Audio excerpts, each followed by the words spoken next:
Hello everyone. तो आज हम बात करेंगे भारत के गोल्डन पीरियड यानी गुप्ता पीरियड की। A glorious era when art literature science and culture reach their peak. इस काल में समुद्रगुप्त ने अपने साम्राज्य का विस्तार किया। प्रयाग प्रशस्ति में उनकी वीरता का वर्णन हुआ और चंद्रगुप्त द्वितीय विक्रमादित्य के समय भारत ने नई ऊंचाइयां छुईं। तो क्वेश्चन नंबर 1 इज गुप्त वंश का संस्थापक कौन था? ऑप्शंस आर समुद्रगुप्त, चंद्रगुप्त प्रथम, स्कंदगुप्त या फिर Kumaragupta. So the answer is yes, quickly guess the answer. The answer is option number B, that is Chandragupta प्रथम। तो चंद्रगुप्त प्रथम ने लगभग 320 ईस्वी में गुप्त साम्राज्य की स्थापना की। उन्होंने महान राजा की उपाधि धारण कर साम्राज्य की नींव रखी। क्वेश्चन नंबर 2 इज समुद्रगुप्त की प्रयाग प्रशस्ति किसने लिखी थी? बाणभट्ट, हरिसेन, कालिदास या फिर Varahamihira. So the answer is option number B, that is Harisena.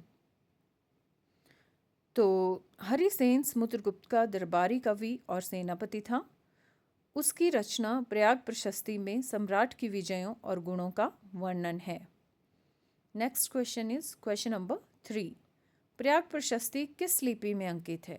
Brahmi, नागरी, खरोष्ठी या फिर Sharada. Yes, you can guess the answer.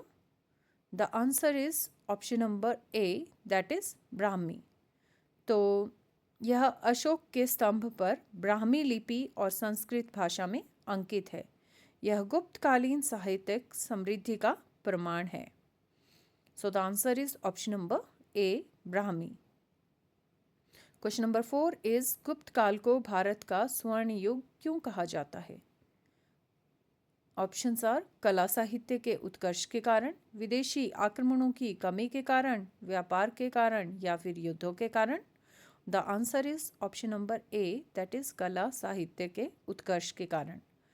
तो गुप्त काल में विज्ञान, गणित, साहित्य और संस्कृति का अभूतपूर्व विकास हुआ। इसी कारण इसे भारत का स्वर्ण युग कहा गया। क्वेश्चन नंबर 5 इज आर्यभट्ट ने किस ग्रंथ की रचना की थी? बृहद संहिता, आर्यभट्टीय, अमरकोश या फिर Surya Siddhanta. The answer is option number B, that is Aryabhatiya. तो आर्यभट्ट ने गणित और खगोल विज्ञान पर आर्यभट्टीय ग्रंथ लिखा। उन्होंने पृथ्वी के घूमने और ग्रहण के कारणों की व्याख्या की।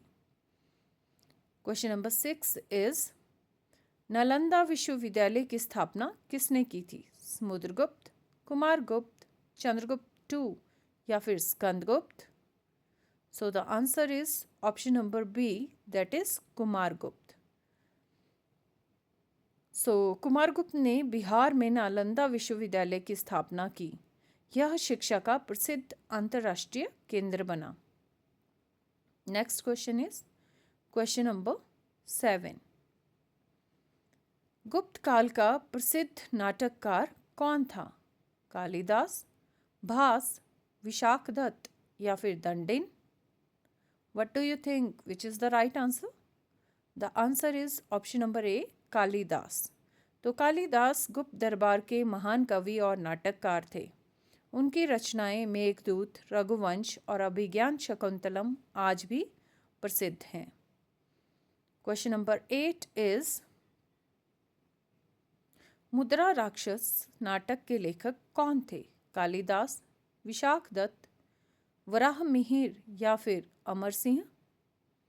सो what do you think, which is the right answer? The answer is option number B, that is Vishakhadatta. तो विशाखदत्त ने यह नाटक चाणक्य और चंद्रगुप्त मौर्य की राजनीति पर लिखा।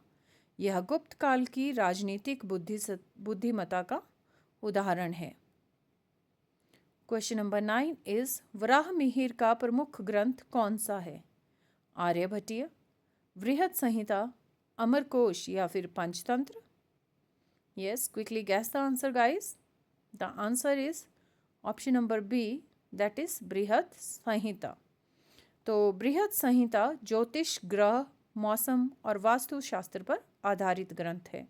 यह गुप्तकालीन वैज्ञानिक सोच को दर्शाता है। Next question is question number 10। गुप्त काल के स्वर्ण सिक्कों को क्या कहा जाता था? मुद्रा, दिनार, रूपक या फिर tanka? So what do you think which is the right answer? The answer is option number B, that is dinar. तो गुप्त काल में सोने के सुंदर सिक्के चलन में थे जिन्हें दीनार कहा जाता था। इन पर सम्राट की छवि और उपाधियां अंकित होती थी। क्वेश्चन नंबर 11 इज नवरत्न की परंपरा किससे जुड़ी है? समुद्रगुप्त, विक्रमादित्य, कुमारगुप्त या फिर Skandagupta? The answer is option number B, that is Vikramaditya यानी चंद्रगुप्त 2। तो विक्रमादित्य के दरबार में 9 विद्वान थे जिन्हें नवरत्न कहा जाता था। इनमें कालिदास, वराहमिहिर और अमर सिंह प्रमुख थे। क्वेश्चन नंबर 12 इज अमरकोश ग्रंथ के रचयिता कौन थे? अमर सिंह, कालिदास, दंडेन या फिर बाणभट्ट? सो गाइस, कालिदास तो नहीं होंगे, ना ही Banabhatta. So the answer is option number A, that is Amar Singh. तो अमर सिंह विक्रमादित्य के नवरत्नों में से एक थे। उनका अमरकोश संस्कृत का प्रसिद्ध शब्दकोश है। Next question is question number 13। Ajanta की गुफाओं की चित्रकला किस काल से संबंधित है? मौर्य काल, गुप्त काल, मुगल काल या फिर सातवाहन काल? The answer is option number B, that is Gupta काल। तो अजंता की गुफाओं की बौद्ध चित्रकला गुप्त काल की कलात्मकता का सर्वोत्तम उदाहरण है। इन चित्रों में भाव, सौंदर्य और सूक्ष्मता का अद्भुत संगम है। क्वेश्चन नंबर 14 इज समुद्रगुप्त को भारतीय नेपोलियन किसने कहा? A L. Basham, Vincent Smith, Romila Thapar या फिर आर.सी. मजूमदार ने? The answer is option number B, that is Vincent Smith. तो विंसेंट स्मिथ ने समुद्रगुप्त को उनकी विजयी नीति और युद्ध कौशल के कारण यह उपाधि दी। उन्होंने भारत के बड़े हिस्से को अपने अधीन कर लिया था। क्वेश्चन नंबर 15 इज गुप्त शासन में संधि विग्रह कौन था? राजस्व अधिकारी, विदेश मंत्री, सेनापति या फिर न्यायाधीश? The answer is yes, quickly guess the answer. Option number B, विदेश मंत्री। तो संधि विग्रह वह अधिकारी था जो संधि और युद्ध जैसे विदेश मामलों को संभालता था। यह आधुनिक विदेश मंत्री के समान पद था। क्वेश्चन नंबर 16 इज गुप्त काल में लेखन की प्रमुख लिपि कौन सी थी? नागरी, ब्राह्मी, खरोष्ठी या फिर Tamil? So the answer is option number B, that is Brahmi. तो गुप्त काल में ब्राह्मी लिपि का प्रयोग प्रशासनिक और धार्मिक शिलालेखों में हुआ। इसी से बाद में देवनागरी लिपि विकसित हुई। So the answer is option number B, that is Brahmi.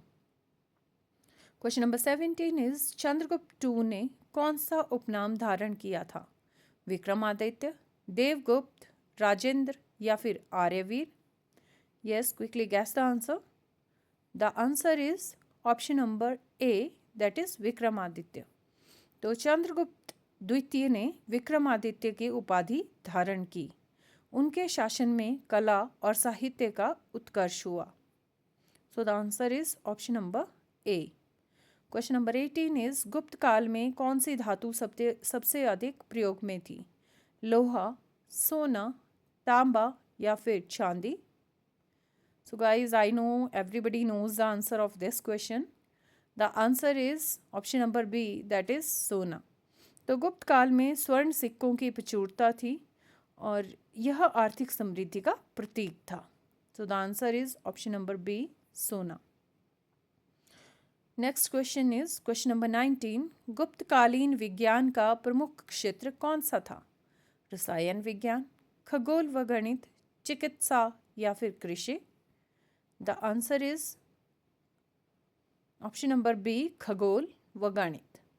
तो आर्यभट्ट और वराहमिहिर जैसे वैज्ञानिकों ने खगोल और गणित में महत्वपूर्ण योगदान दिया। शून्य और दशमलव पद्धति का विकास इसी काल में हुआ। Now we are on last question, that is Gupta साम्राज्य के पतन का प्रमुख कारण क्या था? हूण आक्रमण, बाढ़, गृह युद्ध या फिर व्यापार हास?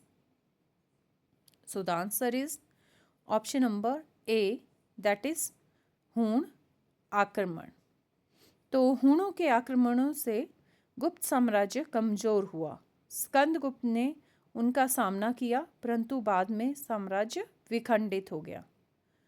सो thank you guys for listening to me. Please like my video, subscribe my channel and share this video with your friends.